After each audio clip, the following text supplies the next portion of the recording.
வணக்கம் and welcome to செரி சமையல். நீங்கள் இன்னும் செரி சமையலுக்கு சப்ஸ்கிரைப் பண்ணுங்கள். பக்கத்தில் இருக்க பெல் ஐக்கான் கிளிக் பண்ண மறந்துடாதீங்க. அப்போ தான் நான் போகிற ரெசிபி வீடியோஸ் உங்களுக்கு நோட்டிஃபை ஆகும். இன்னைக்கு நம்ம பார்க்க போகிற ரெசிபி தீபாவளிக்கான ஒரு முக்கியமான இனிப்பு பலகாரம் அதிரசம். அதிரசம் செய்யறது கஷ்டமான ப்ராசஸ்ன்னு நினச்சிக்கிட்டு இப்போ யாரும் அதை வீட்டில் அவ்வளோவா செய்யறது இல்லை. ஆனால் நம்ம கரெக்டான ஸ்டெப்ஸ் ஃபாலோ பண்ணால் அதை செய்யறது ரொம்ப ஈஸி. அந்த மாதிரி ஸ்டெப் பை ஸ்டெப் ப்ராசஸில் எப்படி கரெக்டாக அதிரசம் பண்ணுறதுன்ட்டு இன்னைக்கு நம்ம பார்க்கலாம் வாங்க. அதிரசம் செய்யறதுக்கு முதல்ல 2 கப் மாவு பச்சரிசி எடுத்துக்கலாம். அரிசியை 2-3 தடவை தண்ணி ஊற்றி நல்லா கழுவிக்கலாம். அரிசியை இந்த மாதிரி நம்ம கழுவுறதுனால அது மேலே இருக்க அந்த பவுடர் கோட்டிங் எல்லாம் கம்ப்ளீட்டாக போயிடும்.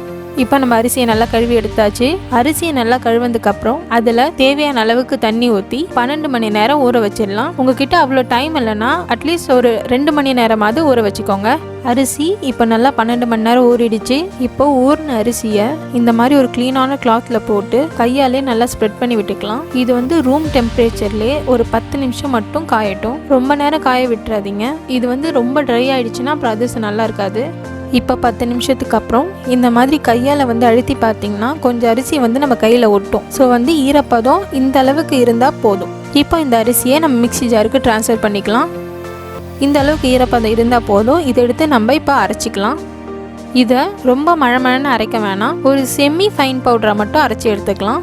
பாருங்கள், இப்போ நம்ம மாவு அரைச்சி எடுத்தாச்சு. இது கொஞ்சம் கொரகொரப்பாக இருக்குது பார்த்தீங்களா? ஸோ இந்த அளவுக்கு இருந்தால் போதும். இப்போ இந்த கிச்சன் டவல் நம்ம ஏற்கனவே அரிசி காய வச்சோம் இல்லையா, அந்த டவல் தான். இதில் அந்த அரிசியிலேருந்து இறங்கினா ஈரம் இருக்கும். இந்த டவல்லையே இப்போ நம்ம அரிசி மாவு நல்லா சலிச்சிக்கலாம். இப்போ சலிச்ச உடனே இப்படி கடைசியாக கொஞ்சம் மீறுது இல்லையா, இதை குருணைன்னு சொல்லுவாங்க. இதை தூக்கி போட்டுறாதீங்க. இந்த மாதிரி நம்ம ஒரு தடவை சலிக்கும் போது இருக்கத்தை எடுத்து வச்சுக்கிட்டு கடைசி பேட்சை அரைச்சி அதையும் சலிச்சு எடுத்துக்கலாம். பாருங்கள், கம்ப்ளீட்டாக இப்போ நம்ம எல்லா மாவையும் சலிச்சு எடுத்தாச்சு. இப்போது இந்த ஈரமான கிச்சன் டவல்லையே இந்த மாவை நல்லா ரேப் பண்ணி நம்ம ஒரு பவுலில் இறுக்கமாக வச்சிடலாம். ஸோ இந்த மாதிரி வைக்கிறதுனால நம்ம அரிசி பாகையெல்லாம் ரெடி பண்ணிட்டு வர வரைக்கும் இந்த மாவு ட்ரை ஆகாமல் இருக்கும். அது ரொம்ப ரொம்ப முக்கியம். மாவு ட்ரை ஆகிடுச்சுன்னா அதிரசம் நல்லா வராது. இந்த மாதிரி அதில் ஈரப்பதம் இருந்துகிட்டே இருந்தால் தான் அது சாஃப்டாக வரும். ஸோ இந்த மாதிரி நல்லா டைட்டாக இறுக்கமாக மூடி வச்சுருங்க. அதிரசம் செய்கிறதுக்கு நான் 1.5 கப் வெல்லம் எடுத்திருக்கேன். 2 கப் அரிசி எடுத்ததுனால 1.5 கப் வெல்லம் எடுத்திருக்கேன். அதாவது 4:3 இதான் ரேஷியோ. இது மாதிரி தான் நம்ம எடுத்துக்கணும். இந்த வெல்லத்தை நல்லா பொடிச்சு வச்சிருக்கேன். ஸோ இந்த மாதிரி எடுத்தீங்கன்னா தான் உங்களால் கரெக்டாக அளவு அளந்து எடுக்க முடியும். இப்போ இந்த பொடிச்ச வெல்லத்தை நம்ம கடாயில் ஆட் பண்ணிக்கலாம்.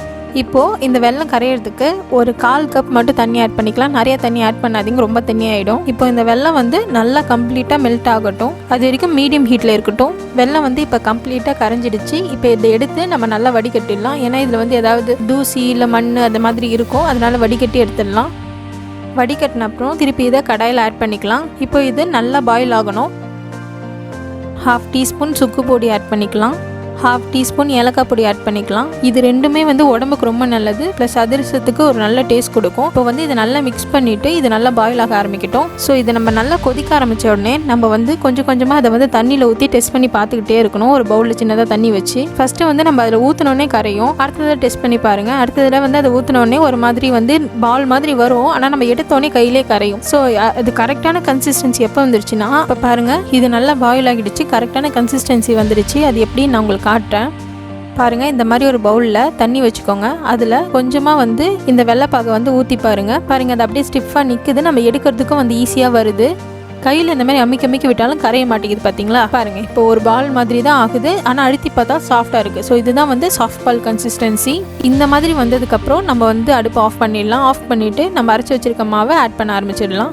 இப்போது நம்ம ரெடி பண்ணி வச்சுருக்க மாவை இதில் கொஞ்சம் கொஞ்சமாக கலந்து நல்லா கிளறி எடுத்துக்கலாம். கைவிடாமல் கிளறணும். அப்படி கை விட்டுட்டு கிளறணும்னா நான் கட்டி கட்டி ஆகிடும். ஸோ கைவிடாமல் கிளறிட்டே இருக்கணும்.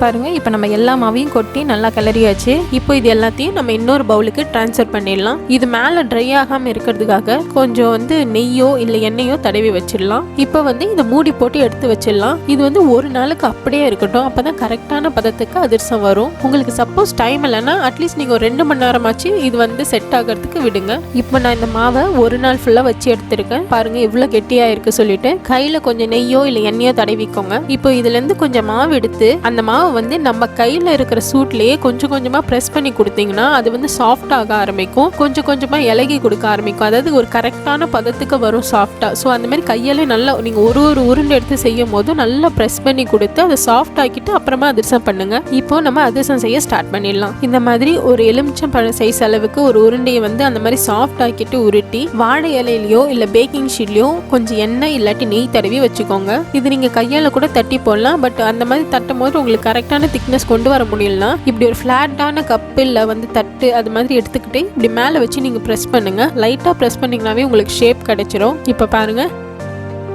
ரொம்ப மெலிசா தட்டக்கூடாது, இந்த அளவுக்கு திக்னஸ் இருந்தால் போதும்.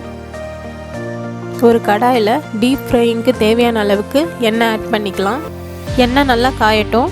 இப்போது இந்த மாதிரி ஒரு சின்ன அதிரசத்தை நம்ம போட்டு பார்ப்போம். அது வந்து நல்லா உப்பி வரும். ஸோ வந்து கரெக்டான சூட்டில் இருக்குன்னு சொல்லிட்டு நம்ம கன்ஃபார்ம் பண்ணிடலாம் எண்ணெயை. பாருங்கள், குட்டி அதிரசம் நல்லா உப்பி அழகாக வந்துடுச்சு.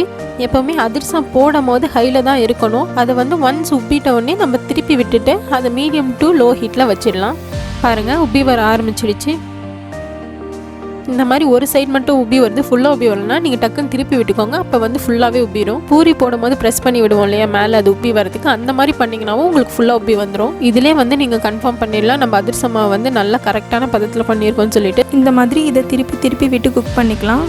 ஒன்ஸ் அதிரசம் 2 சைடும் கோல்டன் ப்ரௌன் ஆனதும் அதை எண்ணெயிலேருந்து நம்ம எடுத்துடலாம். இப்போ இது ஃப்ளாட் ஆகிறதுக்காகவும் இது வந்து இதில் எண்ணெய் இழுத்துருக்கும் இல்லையா, அது வந்து வெளியில் வரணுன்றதுக்காகவும் இந்த மாதிரி ஒரு ஃப்ளாட்டான கப்பை வச்சு அழுத்தி விட்டுக்கலாம். இல்லாட்டி இன்னொரு கரண்டி வச்சு கூட நீங்கள் நல்லா அழுத்தி விட்டுக்கலாம். உங்களுக்கு எண்ணெய் கிட்டவே வச்சு செய்யறதுக்கு கஷ்டமாக இருந்துச்சுன்னா நீங்கள் தனியாக இன்னொரு பிளேட்டில் டிஷ்யூ பேப்பர் வச்சு அது மேலே வச்சுட்டு கூட ஒரு கப்பை வச்சு அழுத்தி எண்ணெய் எடுக்கலாம். பாருங்கள், இப்போ நம்ம அடுத்தடுத்த அதிரசம் போட்டு எடுத்துக்கலாம். பார்த்து பொறுமையாக போடுங்க, ஏன்னா எண்ணெய் வந்து ரொம்ப ஹாட்டாக இருக்கும்.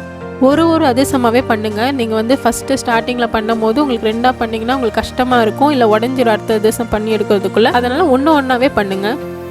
நம்ம மீதி இருக்க எல்லா மாவுலையும் அதிரசம் பண்ணி எடுத்துடலாம். பாருங்கள், எல்லா அதிரசமும் ரெடி ஆகிடுச்சு. எவ்வளோ சாஃப்டாக உடைக்கிறது பார்த்தீங்களா? சாப்பிடும் போது ரொம்ப சாஃப்டாக இருக்கும். கண்டிப்பாக ட்ரை பண்ணி பாருங்கள். ஸோ நான் வந்து பிகினர்ஸ் எல்லாருக்குமே புரிகிற மாதிரி பொறுமையாக ஃபஸ்ட் ஸ்டெப்லேருந்து எல்லாமே சொல்லியிருக்கேன். கம்ப்ளீட்டாக வீடியோ பார்த்தீங்கன்னா உங்களுக்கு வந்து நல்லா புரியும். ஸோ இந்த தீபாவளிக்கு எல்லாரும் இந்த அதிரசத்தை கண்டிப்பாக ட்ரை பண்ணி பாருங்கள். ரொம்ப நல்லாயிருக்கும். ட்ரை பண்ணி பார்த்துட்டு உங்களோட ஃபீட்பேக் என்னன்னு என்னோட கமெண்ட் செக்ஷனில் ஷேர் பண்ணுங்கள். அனைவருக்கும் இனிய தீபாவளி நல்வாழ்த்துக்கள். Have a safe and happy Deepavali. Thank you.